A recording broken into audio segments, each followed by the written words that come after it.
Estamos en esta oportunidad con uno de los profesores de San Fernando más apreciados, más queridos por sus colegas y por supuesto por sus alumnos, el doctor Salomón Zavala Sarrio.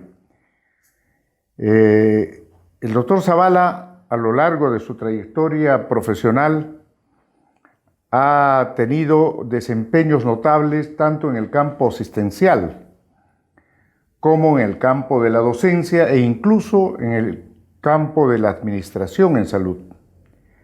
En este último terreno, él ha desempeñado cargos importantes como director del Hospital Daniel Alcides Carrión del Callao, como viceministro de Salud. Entre los hitos más notables de su carrera en el campo de la administración en salud, en su labor asistencial, ha sido médico internista y fundador de la especialidad de medicina de urgencia y medicina intensiva. Precisamente la primera unidad de medicina intensiva se fundó en el Hospital Daniel Alcides Carrión bajo su liderazgo, ¿no? Y como docente ha desempeñado pues la labor docente por cerca de 47 años, ¿no? No debo dejar de mencionar un aspecto muy destacado de su labor que incluso mereció el reconocimiento del Congreso de la República porque fue un distinguido presidente de la Sociedad de Medicina Interna, sociedad a la que dedicó mucho esfuerzo e impulsó principalmente para organizar los congresos mundiales de medicina interna que esta sociedad tuvo a su cargo.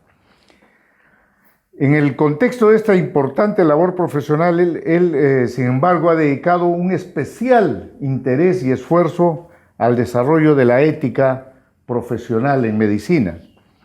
Y en particular, en los últimos años, a esta estrategia de renovación del ejercicio médico profesional, que es la atención centrada en la persona, la atención médica, la atención de salud centrada en la persona. Es sobre este tópico el que queremos centrar la entrevista, doctor Zavala, y para empezar quisiera preguntarle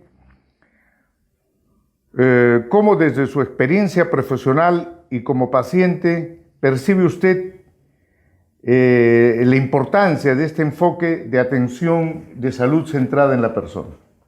Bueno, debo decir que la primera reacción que tuve cuando escuché la palabra o la frase medicina centrada en la persona, me pregunté, ¿y en qué otra cosa puede estar centrada? ¿No? Y luego, haciendo un análisis más profundo, nos dimos cuenta que no todos tienen, los que están embarcados en lo que se llama el cuidado de la salud, tienen iguales objetivos.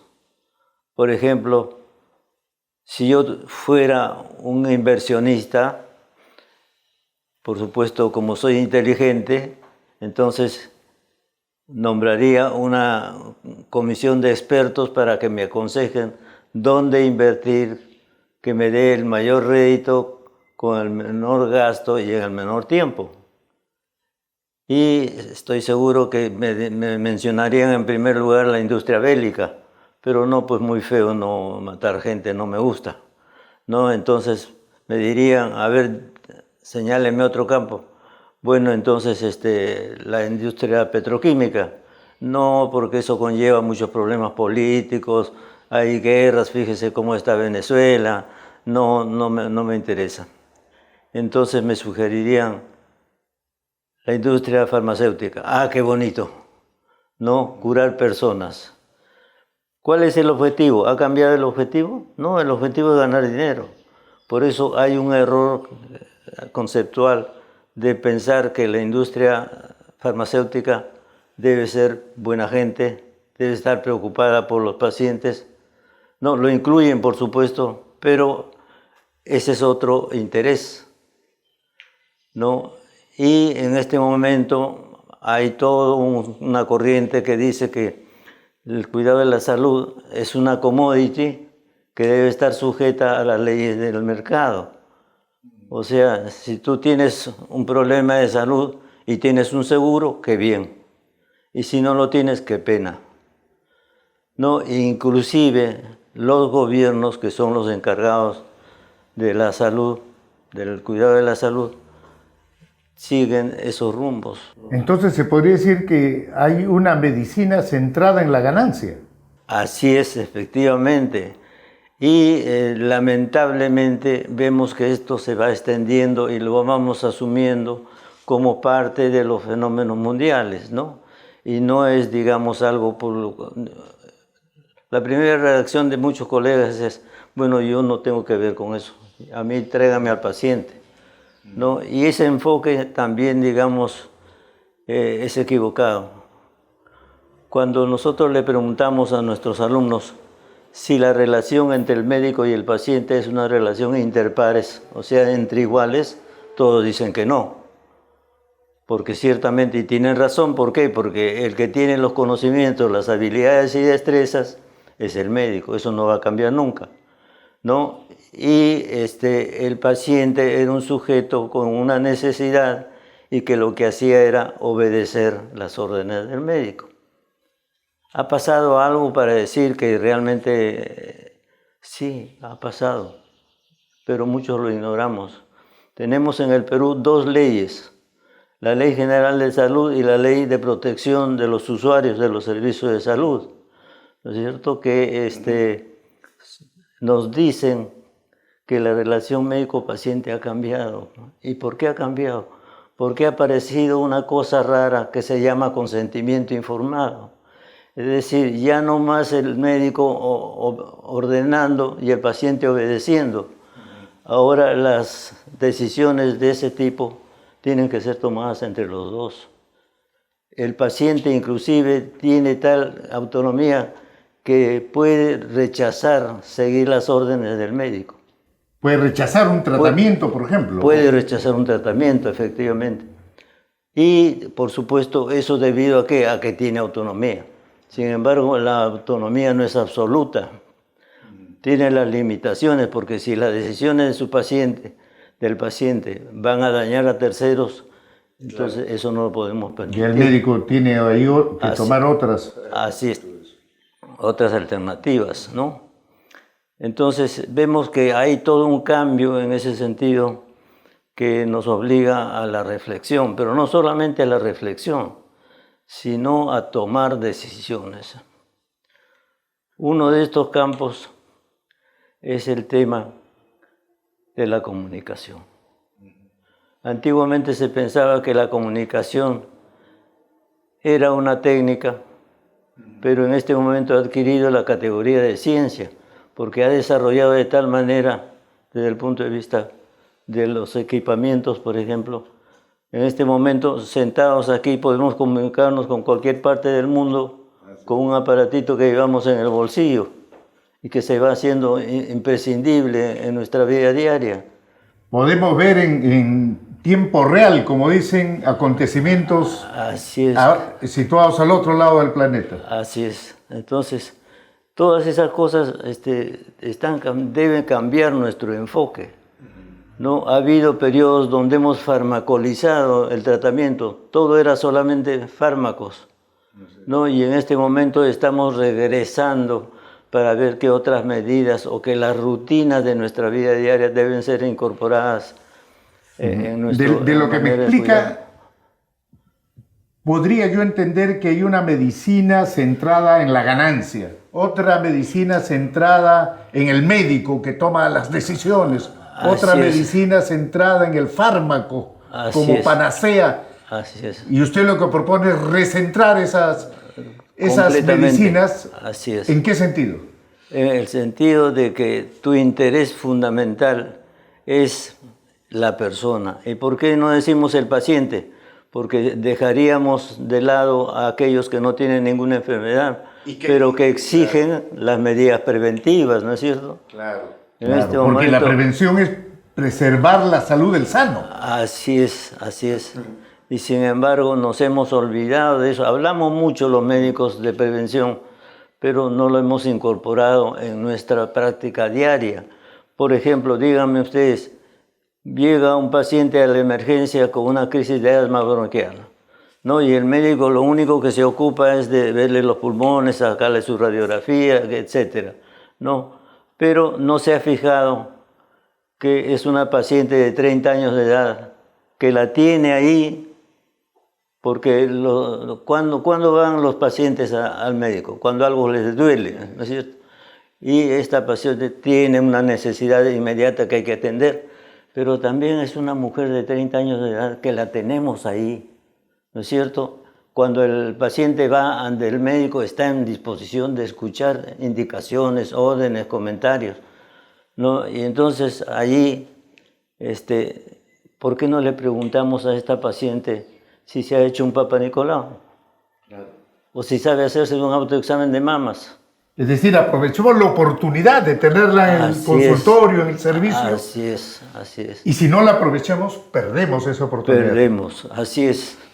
Y es una pérdida. Y eso debería ser algo que está, digamos, instituido de tal manera que ya, pero ¿a dónde tengo que ir pues para ponerme esa vacuna antineumocócica? No, no, debe estar, digamos, organizado de tal manera los servicios de salud. Debe preverse. Que, digamos, puedas cumplir. Doctor, una de las de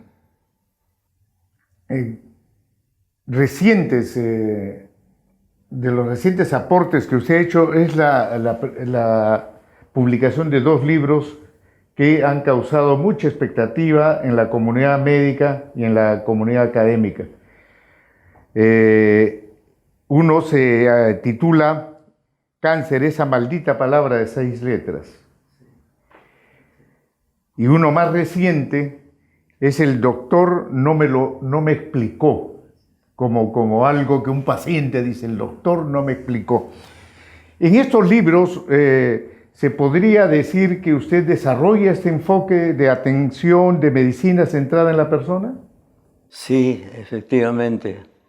El primer libro, el relacionado al cáncer, lo escribí después de que acompañé a mi esposa durante 3 años, desde que se hace el diagnóstico de un cáncer hasta su fallecimiento, ¿no? Y ella fue, digamos, lo conversamos con ella. Y por eso que me he permitido en el libro poner como autora también a ella. Es decir, lo hemos escrito entre los dos. Porque es un libro, digamos, vivencial. Es la experiencia vivida todos los días en la consulta a los distintos médicos, las cirugías, etc., ¿no? Y entonces, desde ese punto de vista, la he considerado que ella puede ser autora, que si no hubieran pasado todo esto, no hubiéramos tenido la posibilidad de ofrecer estas reflexiones, ¿no? El libro tiene 3 características. En primer lugar, es una experiencia vivida. En segundo lugar, invita a la reflexión. Y en tercer lugar, hace propuestas. Por ejemplo... ¿Cuál diría usted que es la más significativa de esas propuestas?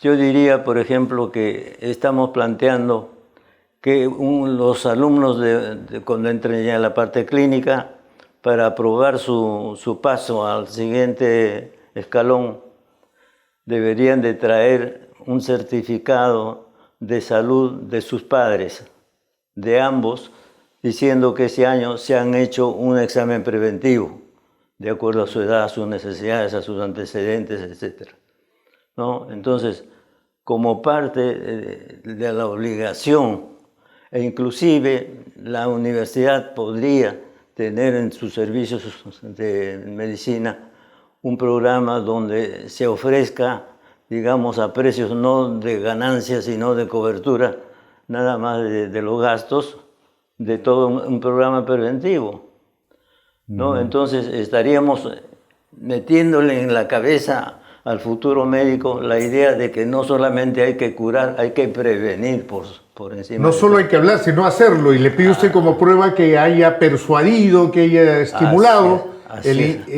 la prevención en su familia, en particular. En la familia, ¿no? En sus padres. Así es. Eso me parece, por ejemplo, ¿cuánto costaría?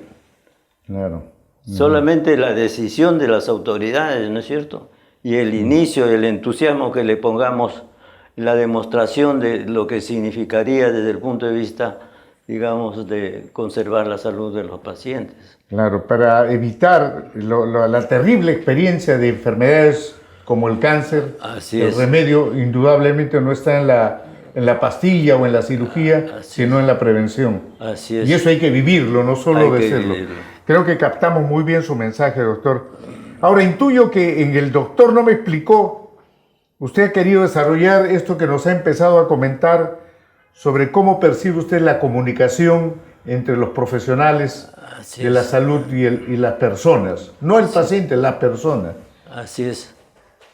Cuando un paciente se queja de que cuando ya le tocaba ingresar en su turno a que lo ve el médico le pregunta, ¿y usted por qué ha venido? ¿Les parece adecuado esa forma de iniciar una comunicación con el paciente? ¿Usted por qué ha venido? ¿Para qué ha venido? Oye, ¿estás loco? ¿Qué sucede? ¿O te has olvidado que eres médico? ¿No? Realmente, entonces, ¿qué sucede? Las grandes deficiencias que hay, o la doble conducta que asumimos los médicos que trabajamos en los hospitales, ¿no? Que el trato al paciente es a un número de historia. ¿No? Yo digo, la relación médico-paciente es una relación entre un mandil blanco y un número de historia. Totalmente eso es lo que se dice la cosificación de la persona, la cosificación. Y la despersonalización. Mientras que en la tarde, en nuestro consultorio, en la clínica, no sabemos de memoria y cómo le dicen a la paciente, Juanita, ¿no? Y cómo tu hija, qué tal fue el matrimonio de tu... O sea, le hacemos lo que debería ser una manera cordial de iniciar una relación. Entonces, hay muchas deficiencias en cuanto a... Y pensamos que a mí me la están mandando para hacer una endoscopía, meterle un tubo y dar un diagnóstico. No, yo no tengo nada que ver con sus problemas, ni que a mí que me importa que sea una paciente de tal o cual edad, ¿no?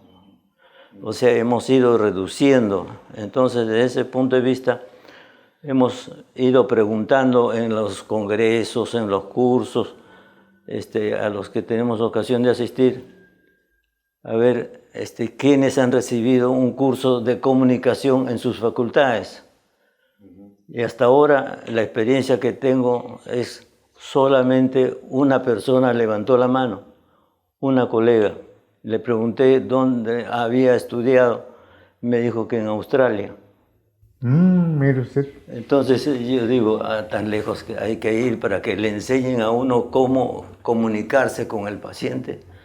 Entonces, o sea que usted concibe que la comunicación no es una cualidad innata, personal, que uno nace con la capacidad de comunicarse. Se puede aprender a comunicarse. Así es, por supuesto que sí. Y cuando nos damos cuenta que se dice que la medicina tiene 3 elementos terapéuticos. Primero, la palabra. Segundo, el medicamento. Y tercero, el bisturí. Son los 3 grandes elementos terapéuticos, ¿no? Y entonces decimos, podríamos poner en el mercado a un nuevo médico que no sabe, digamos, cómo debe administrar las drogas, no saber no solamente sus efectos positivos, sino también los efectos adversos, ¿no? Cómo debe combinar o no combinar, etc. Entonces, lo podríamos a que salga a trabajar. O, digamos, lo dejaríamos hacer una operación sin tener toda la experiencia previa, la cirugía en animales, etcétera, ¿no es cierto? No. Sin embargo, de la palabra nos hemos olvidado. No le enseñamos cómo comunicarse con el paciente. Y se dice que el efecto placebo, eso que hace que a uno el paciente le diga cada vez menos, en menos número, cuando, doctor, con solo verlo ya me siento mejor, porque hay una relación afectiva entre el médico y el paciente. Hay la disposición de estar siempre, digamos, explicando al paciente. No nos molesta. Vemos que hay una torre de historias que hay que ver. Nos han impuesto cuántos pacientes tenemos que ver por hora. El único que debería disponer cuánto tiempo le dedico a este paciente es el propio médico. Pero muchas veces el interés médico por comunicarse, por adentrarse en las características de cada paciente, se ve dificultado por las disposiciones administrativas, sobre todo en los sistemas públicos, pero también en los privados. Así es. Hemos dejado, digo yo, los médicos que nos quiten algo que es nuestra prerrogativa. El único que debe decidir cuánto tiempo le dedico a este paciente soy yo. No el burócrata. No el burócrata. ¿Y yo por qué? Porque me he dado cuenta que este señor lo que tiene, todos esos síntomas, no son propios de una actividad biológica, anatómica, sino son expresión de un problema de otro tipo. Estamos frente a un paciente que está iniciando una depresión y debo darle en este primer contacto por lo menos la ocasión de hacer una catarsis, de poner en público, digamos, o sacar esos problemas que lo están y que no tienen, digamos, otra manera que la escucha. Yo digo que a los médicos nos falta que nos crezcan las orejas, porque tenemos que aprender en primer lugar a escuchar. A escuchar a las personas. A escuchar a la persona, ¿no? Seguir su ejemplo y acoger sus enseñanzas es una manera de acercarnos a él. Estamos muy agradecidos por esta entrevista. Yo muy agradecido a ustedes.